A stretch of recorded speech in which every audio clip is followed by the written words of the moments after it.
All right, Shalom. You reached the He Prayed channel. My name is Isaac Mawath. But first and foremost, I want to say, call Halagu, Yahweh, Bahashim, Yahweh Shai, Bahashim, Haruch Double honors to the apostles and elders, 7:13:19, where I learned this truth from who rule well. Salutations to the Bakiar, the elect, the 144,000. That's 12,000 men from each of the 12 tribes of Israel. 12 tribes of Israel consist of you so-called blacks, Latinos, and indigenous of America. The 144,000 being the governing body within the one-third. The rest of the one-third comprises of elect men, women, and children. Shalom to those Israelites scattered due to the diaspora and also the triangular trade. So our people come looking like different ethnicities, having various complexions. So it's not a black thing. We're not the black Hebrew Israelites. We're just Hebrew Israelites. Shalom to those that died in this truth. It says the dead should be raised up first. Those that will be accompanying Yahweh Shah on his return, including our King, King Mashah, who is King David. And as always, it's an honor and privilege, honor and blessing to continue to do this work. The water Yahweh Ba'ashem Yahweh Shah for answering my prayers and permitting me to do such. Baba Kashal Yahweh Ba'ashem Yahweh Shah allowed us to be an edifying lesson to at least one member of the elect.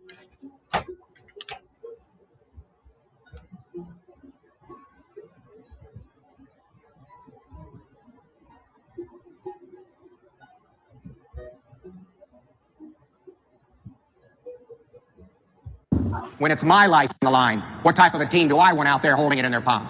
And the answer I came to is, I think, the identical answer you would come to in the identical circumstance. When your life is on the line, you're going to want a team that's the best holding it in their palm. And how do teams get to be the best? They get there by practicing fundamentals, by doing little things consistently and religiously day in and day out until they become as natural as breathing. You don't even think about it. Now, there's lots of fundamentals out there, but there are three that I think have overarching importance to the success and safety of all teams everywhere, and those are the three that I want to talk about this morning.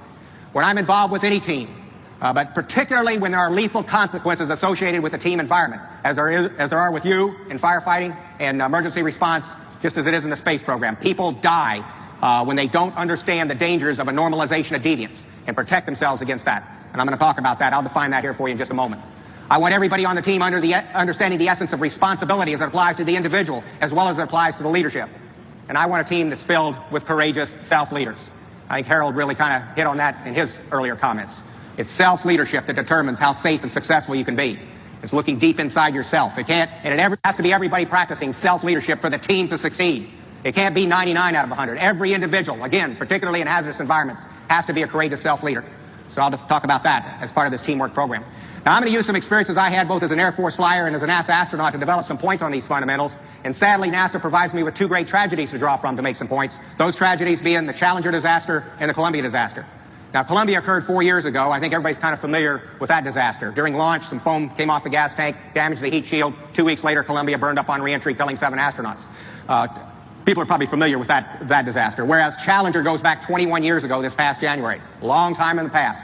So I imagine most of you are probably foggy in your memories what caused the Challenger to be lost. And because I will be referencing that program, referencing that disaster in this program, I want to take a moment to briefly review for you mechanically what caused the loss of the Space Shuttle Challenger. Challenger was a failure of the right-hand solid rocket booster. These things are so big, they're 150 feet long, 12 feet in diameter, and each of them weighs 1.3 million pounds. They're too big to be made in one piece at the factory in Utah and shipped in one piece down to Florida, where they're launched. So they build them in 4 propellant-filled pieces that are shipped separately by flatbed rail car from the Thiokol plant in Utah down to the vertical assembly building at Cape Kennedy. There, these segments are stacked on top of each other to form twin towers of boosters. The gas tank is hung between the boosters. The wing vehicle is attached to the gas tank, and then all of this is taken out to the launch pad on this 9 million pound mobile launch platform. Now, when these boosters ignite, they burn at 5,000 degrees Fahrenheit and at a pressure of about 1,000 psi. Steel boils at 5,000 degrees. So you have to ensure in your design that the steel of the booster is never touched by the fire that it contains. So there's insulating material to run the inside length of these segments. The obvious weak point in this design is where you bolted these segments together, because there you have a potential leak path for the gas to pass to the outside, melt the steel, and cause a catastrophe. Now, I'm not going to go into the engineering specifics of the joint design that was intended to prevent such gas leakage, other than to say it was based on a redundant flexible O-ring scheme. 2 flexible O-rings. Here's a piece of one of them right here. 12 foot in diameter at each perimeter of those segment joints. 2 of them at each joint were supposed to form a redundant steel-to-steel pressure seal to prevent the fire from leaking out. On Challenger, both O-rings failed on the bottom segment of the right side solid rocket booster. Here's Challenger coming off the launch pad. In that yellow area, you'll see a black smoke being ejected. That's the vaporized O-rings being shoved out that bottom joint. You now have 5,000 degrees eating into that outer wall. As the rocket flies higher, the gas is vaporizing a bigger and bigger hole in the side of the booster rocket. 73 seconds into flight, the rocket comes apart, killing the 7 astronauts. Now, what you're seeing here appears to be an explosion, but was not. This was a catastrophic structural breakup. The fire weakened the attachment to the bottom of the gas tank. That bottom just basically fell off. The top of the booster rotated into the top of the gas tank, rupturing that, and under the aerodynamic and G-loads of the moment, the vehicle just shredded itself. Nothing detonated, nothing blew up. That will become important to remember downstream when we talk about crew survivability associated with this tragedy. Now, you're going to need that background to understand some of my downstream comments, and certainly you're going to need it to understand my comments about normalization of deviance. What is this? Well, it's that natural human tendency, particularly in pressure circumstances, to want to take shortcuts, to accept a lower standard of performance.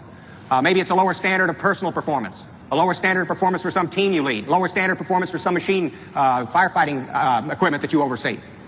But it's very human to find yourself in pressure circumstances, and God knows you folks find it on every call. Very human to find yourself in a pressure circumstance and rationalize, I can't execute to meet these standards I've been trained to meet. I'm going to have to take a shortcut. Maybe the shortcut is what Harold was talking about, not doing a proper risk assessment. Maybe it's not having the right communication in place. Maybe it's not wearing the right protective equipment, whatever. But it's very human in pressure to rationalize, I can't do this job and meet the standards. I'm going to have to take a shortcut. And so you take that shortcut. And guess what the consequences are? There are no bad consequences. You aren't injured. Nobody's injured. The emergency response proceeds successfully. There are no bad consequences to your actions in taking that shortcut. What's that going to do? It's going to loop it back into your brain and reinforce the rightness of that earlier decision to take the shortcut in the first place. So what's liable to happen the very next time you find yourself in these same pressure circumstances? And I guarantee there's going to be a next time, particularly in your businesses. Because there were no bad consequences the last time you took the shortcut, you're going to be mightily tempted to do it again. You do it enough times, and what happens? The shortcut becomes the norm. Here are the standards that you're expected to be meeting. Here's where you are in execution. This deviance is invisible to you. You don't even think about it. It has become normalized into your actions, into your team actions. And what happens with normalization of deviance, it leads to predictable surprises. And if you ever want, and I'll tell you, in hazardous environments, predictable surprises on the job can be injurious and they can be deadly. If you ever want an object lesson in what normalization of deviance can do, a predictable surprise, look at Challenger. Challenger was no accident. Challenger was a predictable surprise. At the time that rocket came apart, scattered throughout NASA under contractors and filing cabinets and desk drawers were written documents, memos, predicting that the exact thing that did happen, i.e. failure of this O-ring, was going to happen. And where do people get the information to make such predictions? From the best source available, flight data. It doesn't get any better than to get the piece back and see how it performed. And that's the case with these solid rocket boosters. They're not throwaway items. 25 miles up, they burn out, they're jettisoned, they have gigantic parachutes that are deployed. These things are lowered into the water. Air is trapped inside them when they hit, so they float. Tugboats are positioned out there to put a line on them, throw them back to shore. There, they're cleaned up, taken apart, inspected, and used over again. The operative word in this process is inspected. And on 14 of 24 flights before Challenger, Challenger was number 25. On 14 of 24 flights before Challenger, in the inspection process, quality assurance and safety people noted that the O-rings, which were never designed to be touched by fire, were being touched by fire. And they understood the ramifications of their findings. This design is flawed. It's going to fail. People are going to die. And they basically put words to that effect in these various memos. I want to share with you excerpts of 2 of these memos, both of which were written by Thiokol engineers, the contractor, to their customer, NASA. The first memo was dated February of '84. This is 2 years before Challenger. And in part, the memo reads, the recent experience of 2 burned O-rings on STS-11, that's the 11th shuttle mission, raises concerns with STS-13. You know, when I read this, I wonder how come nobody was concerned about STS-12, my first mission. But apparently they weren't. The O-ring leak check procedure is also an urgent concern. Your support in this urgent matter is requested. 2 years before Challenger, the label urgent has been hung on this O-ring design. It's not working. Here's a sentence out of a Thiokol memo dated July of '85. This is 6 months before Challenger.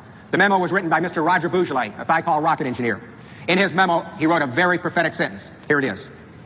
It is my honest and very real fear that if we do not take immediate action to dedicate a team to solve the problem with the field joint, and that's the O-ring, having the #1 priority, then we stand in jeopardy of losing a flight, a crew, and all the launch pad facilities. Mr. Bougelain's prediction was only off 73 seconds. He thought the rocket was going to blow up on the launch pad, destroy the vehicle, kill the crew, and take out the launch pad facilities. He missed it by 73 seconds. Challenger was no accident. Challenger was a predictable surprise. Now, I know what everybody's thinking right now. Why didn't the team react to these warnings, ground the fleet, and fix the problem? And the answer is, to a significant degree, the team was laboring under a long-term normalization of deviance. Now, let me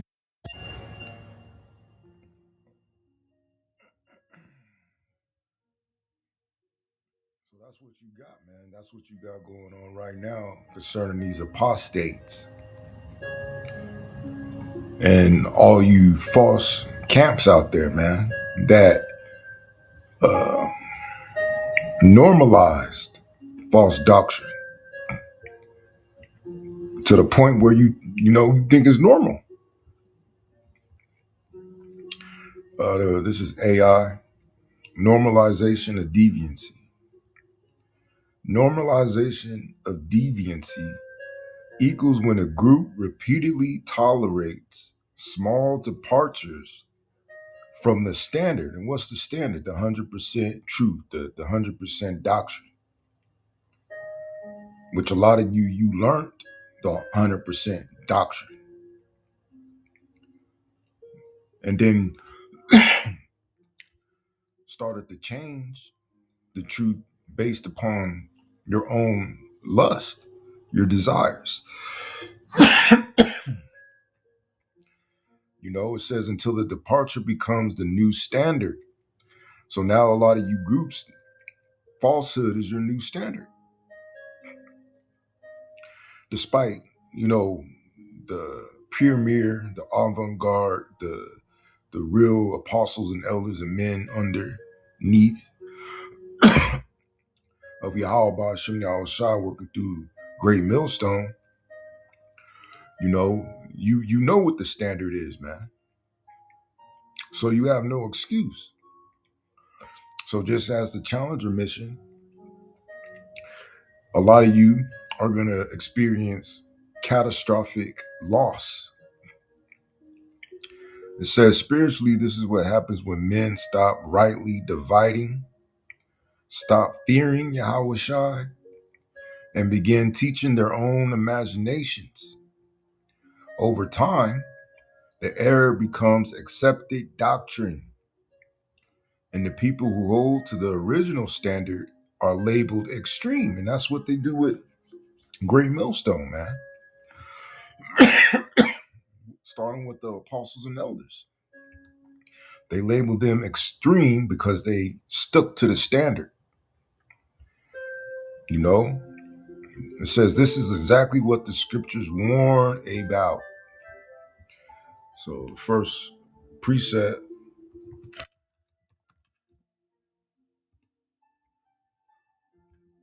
which is something that everybody knows, man.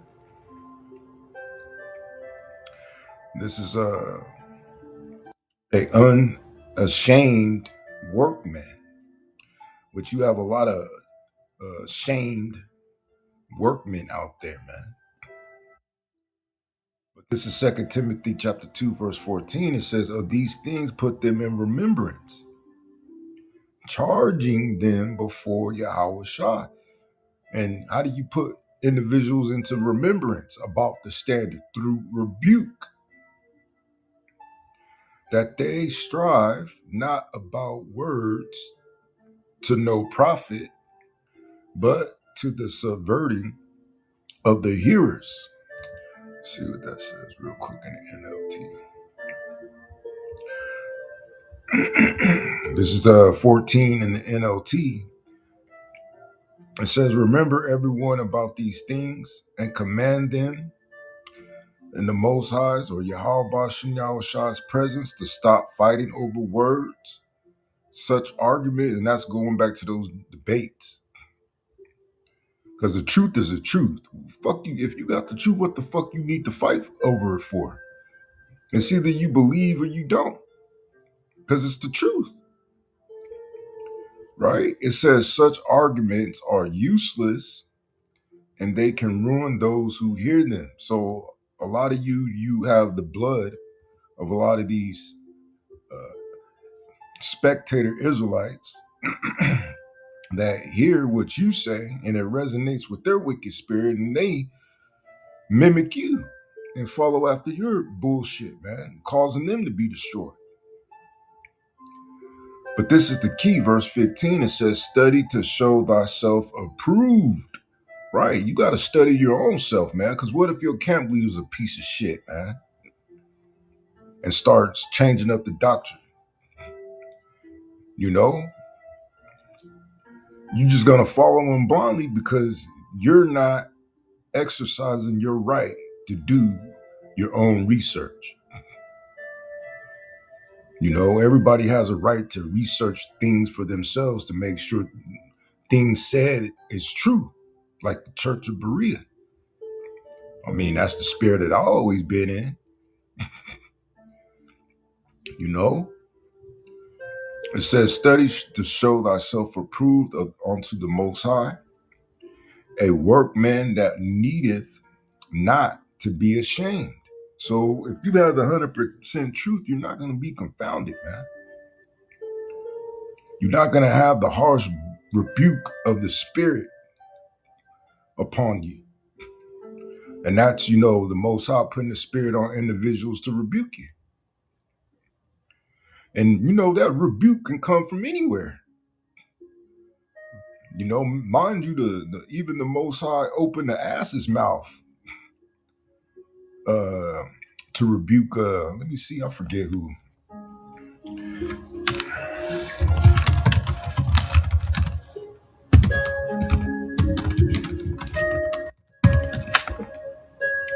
Yeah, Balaam, right? It says, rightly dividing the word of truth. So you have to rightly divide the word of truth, this word, man. And you have to come up by having teachers. And you have to have a sincere heart, a sincere mind. And that sincere mind entails you being fully persuaded and in full agreement, I dare say full submission onto the will of Yahweh Shem Yahweh. That was what it meant by when it said David is a man after Yahweh Shem Yahweh's heart, meaning they thought the same. They were in agreement, right? It says, but shun profane and vain babblings, for they will increase onto more ungodliness. And that's what is being generated with all these debates and you having your little podcasts and your little sit downs. It's all bullshit, man. But then again, that's normalization of deviancy. You know, you have one, all it takes is one cocksucker, man, to start doing it, and then monkey see, monkey do. Which, you know, that proves that a lot of you just a bunch of monkeys and parrots and toads, right? It says, in their word will eat as doth the canker, for whom is Hymenaeus and Philetus, who concerning the truth, 100% truth, have erred. So there's going to be individuals that are going to be wrong, man.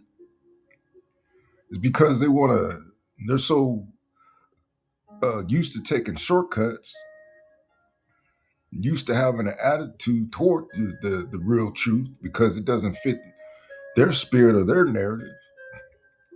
So now they're sucking everybody down the destruction hole with them. You know, just like when you have a pool and you drain the pool, shouldn't nobody be in the pool, man, or they're gonna get sucked in that drain pump, man. It says, saying that the resurrection is past already and overthrow the faith of some. You know, which that was going on in that time 2,000 years ago, man. It's always something new. So going back to AI commentary, it says apostates normalize deviancy because they stop dividing. They merge things that should be separated and separate things that should be merged. And you could think of a plethora of things that these niggas do, man. You could have a video that goes on for months. It says once the dividing line is blurred, error becomes reasonable, then acceptable, then standard. So a lot of you fall on a false standard, man. And this is Sirach or Ecclesiasticus, chapter 19.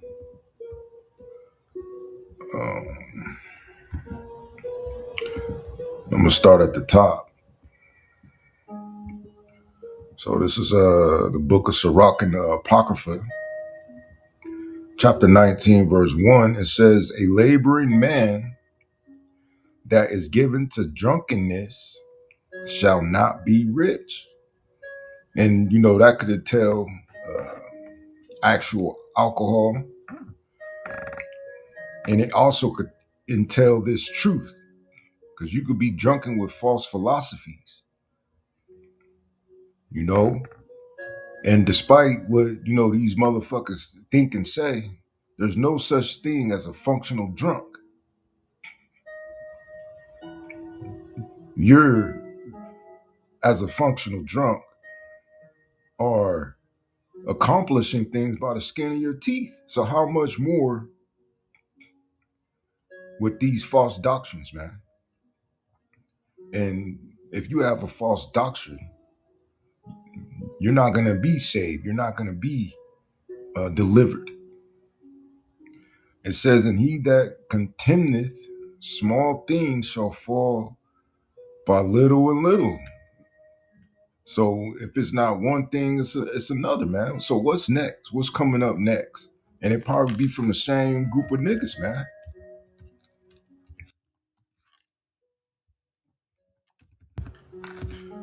This is from Edma Online. The word contemn, mid 15th century, contemnin, to slight or spur, or directly from Latin contemnere, to despise, scorn, consider something or someone as of small value. And that's how they treat Yahweh Ba'ashem Yahweh Shah. That's how they treat Yahweh Shah, man. Someone of small value. It says wine and women will make men understanding to fall away. You know? And that comes with, also riches. Because that's why they took the bag, man. That's why they, they doing the Aiden Ross, rubbing their hands together, because someone gave them a bag and it produces women. And with women, they want to party. It says, "And he that cleaveth to harlots will become impudent," meaning unwise. But going back to AI commentary, it says deviation rarely begins with a major doctrine. It starts with small things. A relaxed standard, a compromised teaching, a tolerated inconsistency. Over time, the little and little becomes a full collapse. And then you had this asshole,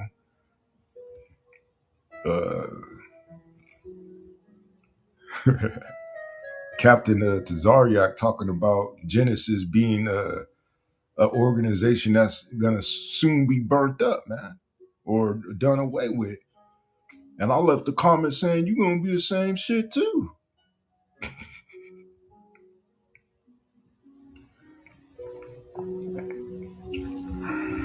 Let me see.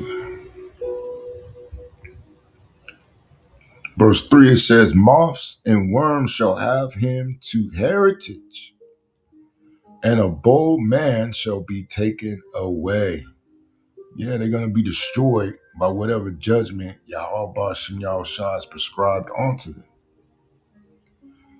It says apostates follow their own spirit. So that's what you got, man. Even with Sakari, IUSUPK, why the fuck would you want to listen to some niggas with dark clothes on and always wearing dark ass sunglasses, man? Because they don't want you to see their eyes. Doesn't it say, or isn't it a saying that the eyes are the windows to the soul? You know, they don't want to see. They don't want you to see that they're nothing but wicked niggas. That's the only reason why a nigga will wear uh, dark ass shades all the time, man. Because it's not a thing for us to be looking cool. It says false prophets condemned. Ezekiel chapter 13, verse 1, it says, "And the word of Yahweh came unto me, saying, Son of man, prophesy against the prophets of Yashar'Allah, thou prophesy and say thou unto them that prophesy out of their own minds. Hear ye the word of Yahweh. Thus saith Yahweh, destruction unto the foolish prophets that follow their own spirit and have seen nothing." So, you know, a lot of these niggas just falling after their own spirit, man. That's why they preach wearing a hat when it clearly in the scriptures uh, instructs a man not to cover his head, man. Going back to AI, it says, once a man begins teaching from his own spirit, he becomes the source of his own doctrine. This is the seed of deviancy. When enough people follow him, his deviancy becomes normal, right? It says the heart is the engine of deviancy. And we should know by now that your heart, when you go into the scriptures, is dealing with your mind, right? This is Jeremiah chapter 17, verse 9. It says the mind, remember they had, I think, a rap song, "My Mind's Playing Tricks on Me," is deceitful above all things, right? So let's get the word deceit.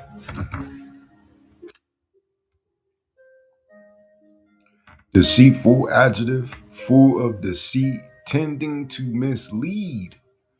That's why you gotta back your thoughts up, you know, with prayer. And, you know, with me, I like to cast lots,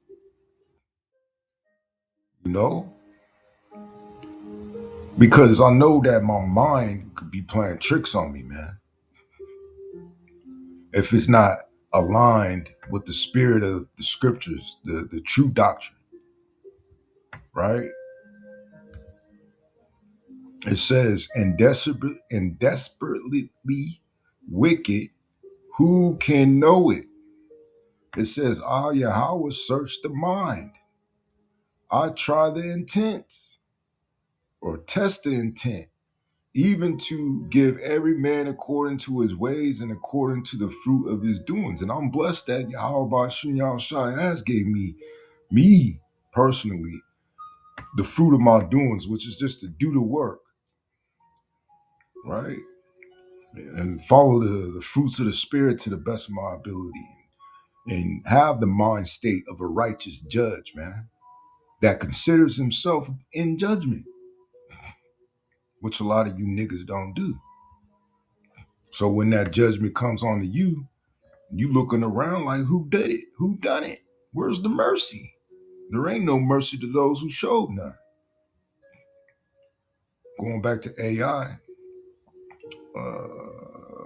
normalization of deviancy is rooted in the deceitful mind. Apostates trust their own emotions, impulses, and interpretations. Because the mind is deceitful, it feels right even when it's wrong. And they teach that feeling as doctrine, as truth. You know, the mass majority of the things that Sakari and this new group Genesis teaches just emotional. And the Most High ain't dealing with emotional motherfuckers, man.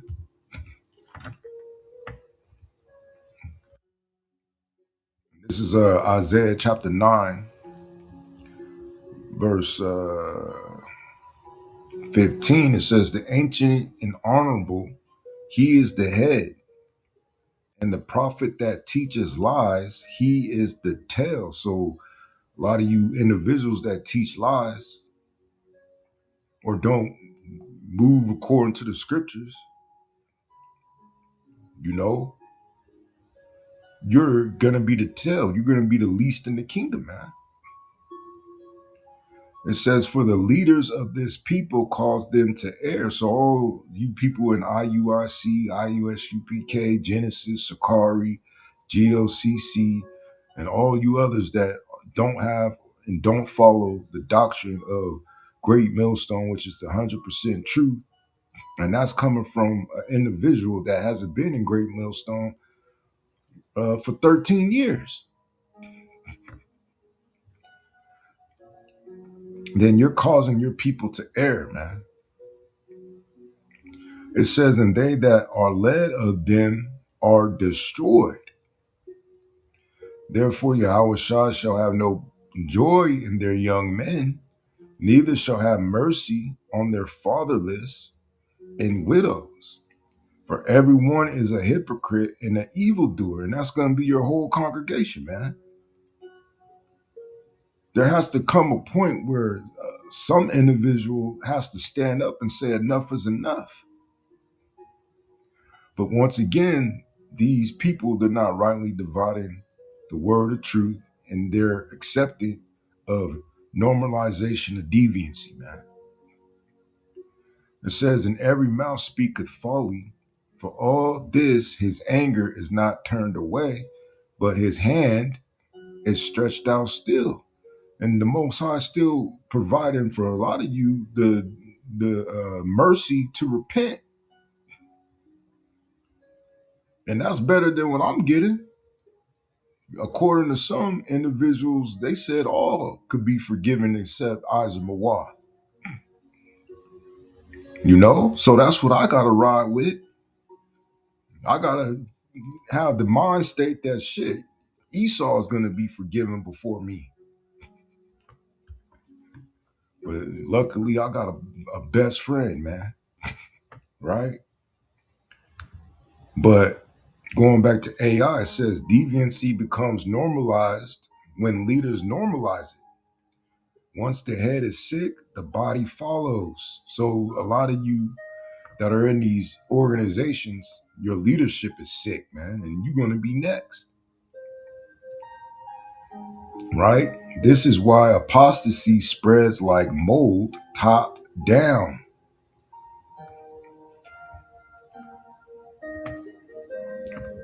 What was it? 5.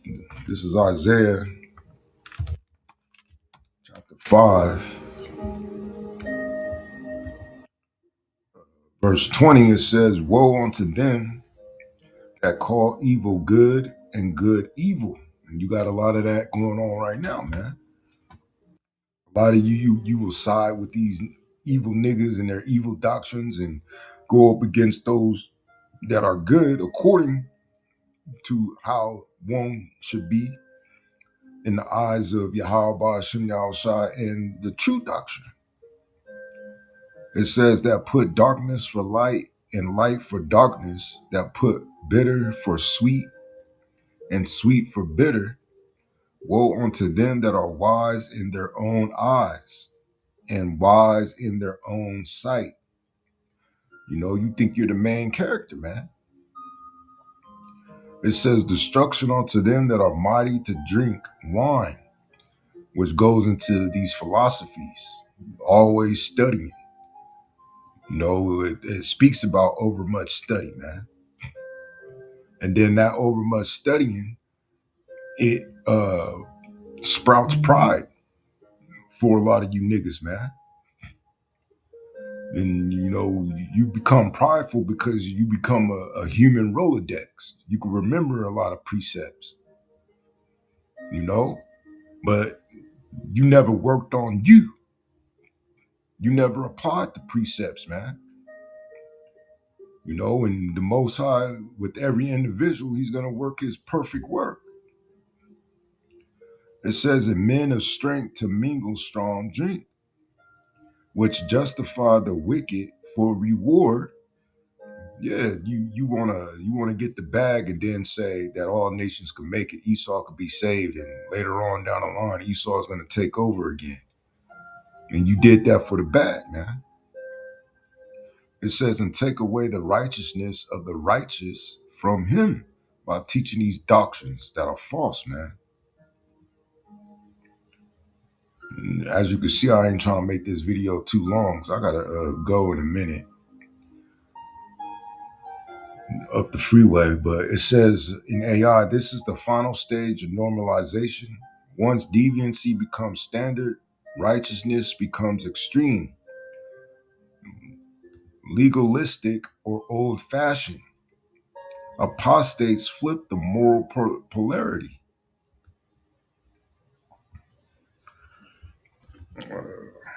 Say, this is what you individuals that follow these weirdo niggas, man. A lot of you niggas is weird, man. Real talk. A lot of you wicked niggas is real fucking weird, man. You can see the flaws in everybody besides yourself. It's crazy, man. I know I got flaws and I correct them. I take accountability. That's been in my spirit all my life. I've been going through the straight gate all my life. You could tell by when you look at my face. Catching hell, man. Shit. A lot of you niggas, man, you don't have that spirit of taking accountability and that spirit of, you will want to not lead anybody else astray. But this is Isaiah chapter 30, verse 9, that this is a rebellious people, lying children that will not hear the law of Yahweh, which say to the seers, because they were called seers before they were called prophets, see not, and to the prophets prophesy not unto us right things.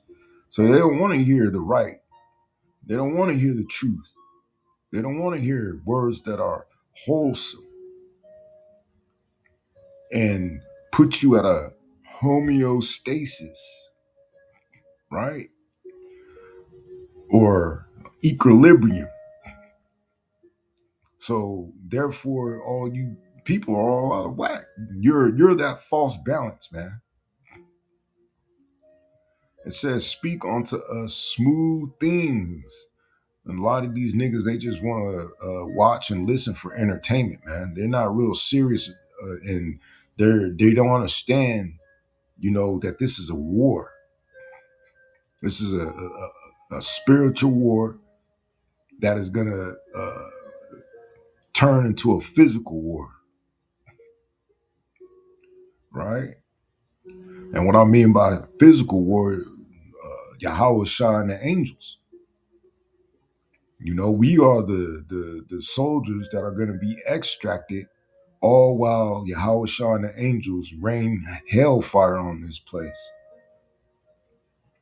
It says prophesy deceit. So everyone in your congregation wants to be told deceits. Going back to AI, it says normalization of deviancy thrives because people want smooth doctrine. Apostates supply the demand. The people reward the deviancy so it becomes the new norm. Right? But the Most High, he's going to break all you niggas down, man, and step on you niggas, man. Your women and children. This is St. Matthew chapter 15, verse 14. It says, let them alone. They be blind leaders of the blind. And if you're blind, that means the Most High doesn't love you because he didn't give you the truth. And if the blind lead the blind, and you got a lot of those out there leading the blind, Both shall fall into destruction. You're going to get burnt up, man. Going back to AI, it says once deviancy is normalized, the entire group becomes blind.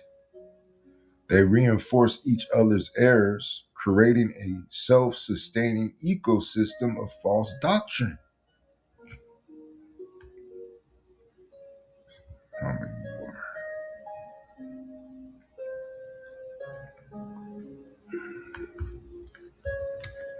Okay, I'm running out of time. So I'm gonna have to finish this up later. Do a part 2. This is Proverbs chapter 15, verse 10. It says, correction is grievous unto him that forsaketh the way. You know, and I can't remember anything. Well, I can't say that, but even with me, the most I hear is just personal attacks. Just nothing but breaking down with zero building up, you know. But with this rebuke, you know, with a lot of individuals, it caused them to forsake the way, to give up. And you saw that with a lot of individuals that were in these camps, and they fell out. They went back into the world. It says, and he that hateth reproof or correction shall die. So these individuals that are in these camps that don't want to be corrected, they're going to be destroyed. It says, hell and destruction are before Yahweh, how much more than the hearts of the children of men. And I believe Yahweh Ba'ashem Yahushua knows my heart. So when you think and look yourself in the mirror, are you comfortable with the heart that you have that Yahweh Ba'ashem Yahushua knows? You know, if not, and you would know by examining yourself, you would pray for Yahweh Ba'ashem Yahushua to give you a clean heart, clean mind. This is AI. It says normalization of deviancy requires hostility toward correction. Apostates must reject reproof, otherwise the deviancy cannot stabilize. Reproof threatens the new normal, so they attack. And you know, the reason why these individuals delight in normalization of deviancy by, you know, taking these shortcuts is really they're just imitators, man. They're not the real prophets. You know, that's how you know that they're false prophets, man. And if you are of a elect spirit in any of these organizations, man, eventually you're going to be removed from them, man.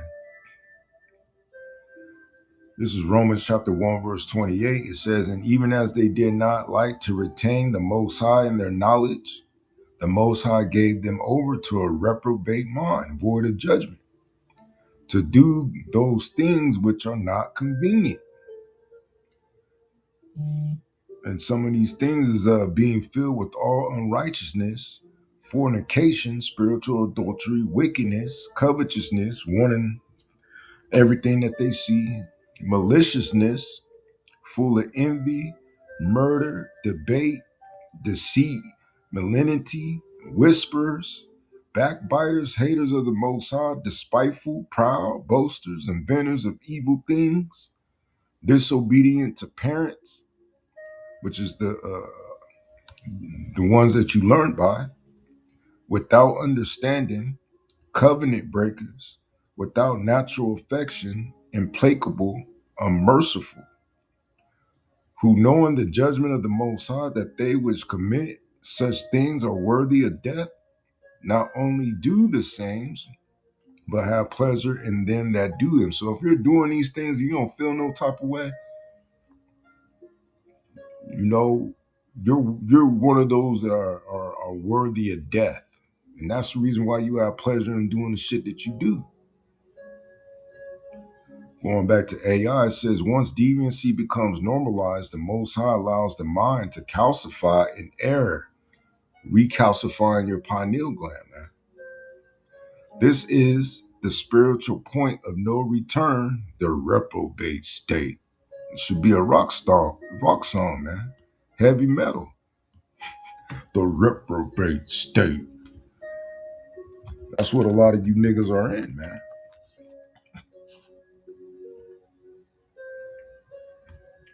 This is 1 Corinthians chapter 14, verse 33. It says, "For the Most High is not the author of confusion, but of peace, as in all churches of the saints." And the saints are the Israelites. You know, let me go up a verse to 32. It says, "And the spirits of the prophets are subject to the prophets." So just as the true prophets, their spirits are subject to that office, so is the false ones. And we're going to see the wrath of Yahweh Shem Yahushua upon the false ones. Going back to AI, it says, "Where deviancy is normalized, confusion reigns. Multiple doctrines, contradictions, shifting standards, all signs of apostasy." This is Jude. I'm going to try to speed through it. 3 and 4. It says, "Beloved, when I gave all diligence," so he was given all diligence. You have to give diligence because this pertains to you and your salvation. You know, to write unto you of the common salvation, it was needful for me to write unto you and encourage you that we should earnestly contend to fight for the faith which was once delivered unto the saints. For there are certain men crept in unawares, the bad fish, who were before old predestinated, ordained to this condemnation, ungodly men, turning the grace of our power into lasciviousness, and denying the only Yahweh and our other one now Yahweh Shah Mashiach. And these things came out of these niggas' mouths too. You know, saying Yahweh Shah is someone not to be worshipped. That should have been a red flag right there. So you're telling me this whole time the world and, you know, everyone in it is worshiping Jesus Christ, but when we find out who he really is, he can no longer be worshiped. This is AI. It says the faithful remnant must contend because apostates creep in quietly. Their deviancy is subtle at first, then becomes normalized. Contending is the antidote. You know, that's why it says defending the gospel, right? Hebrews chapter 4, verse 12, it says, "For the word of the Most High is quick and powerful and sharper than any two-edged sword, piercing even to the dividing asunder of soul and spirit." You know, there's certain people that are still dwelling on certain things that are said of the scriptures, man. It says, "And of the joints and marrow, and is a discerner of the thoughts and intents of the mind." Going back to AI, it says the word exposes deviancy because it divides thoughts, intents, doctrines. Apostates avoid sharp doctrine because it threatens their normalized error. That's a good number, 14. Romans, I think it says 16 and 17.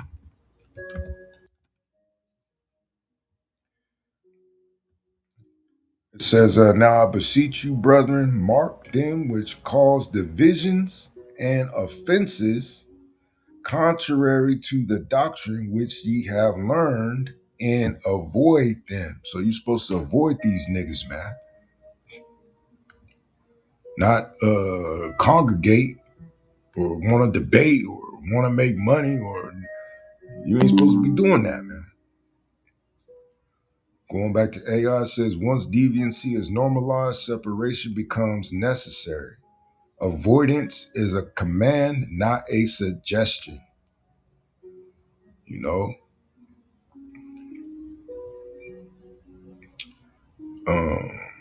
it says normalization of deviancy in the spiritual sense follows a predictable pattern: small compromise, personal interpretation, rejection of correction, group acceptance, doctrinal inversion, reprobate mind.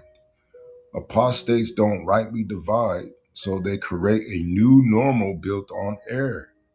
The scriptures expose the pattern, warn against it, and command separation from it. You know, so with that, I hope at least one brother of the elect was edified. And I'm going to say shalom.